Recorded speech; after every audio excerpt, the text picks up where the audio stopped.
Matthew chapter 17, verses 24 to 27. When they had come to Capernaum, those who received the temple tax came to Peter and said, "Does your teacher not pay the temple tax?" He said, "Yes." And when he had come into the house, Jesus anticipated him. "Go to the sea, cast in a hook, and take the fish that comes up first.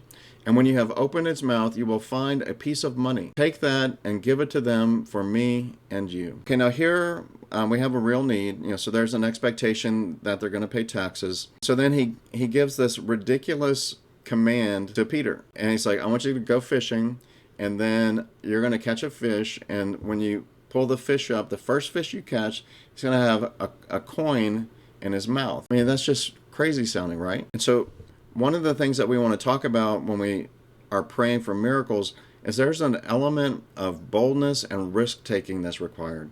When you speak faith, there's a great opportunity that you're going to look foolish if it doesn't happen, right? But we have to be willing to take that risk. It requires extreme boldness. It requires confidence. It requires a risk-taking mentality where you're willing to take the risk to say something to somebody where if it doesn't work for whatever reason, you're going to look foolish. So you have to be risk-taking in nature. Amen?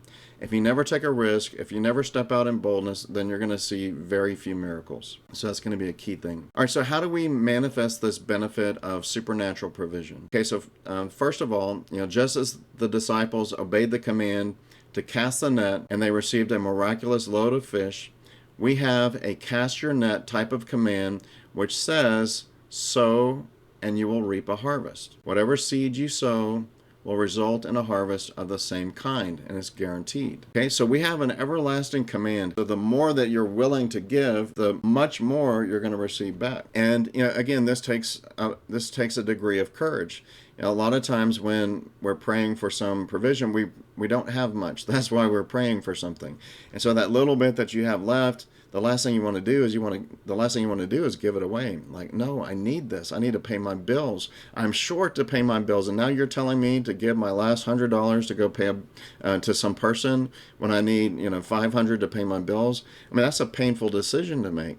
But when somebody boldly makes that decision, guess what? He who sows bountifully will also reap bountifully. Give and it will be given to you. You're going to receive back more. So it takes courage. It takes faith. You have to trust God, knowing that when you act on His command, go cast the net, or in our case, give and it will be given to you. Whenever you act on that in faith, then you're going to reap a reward.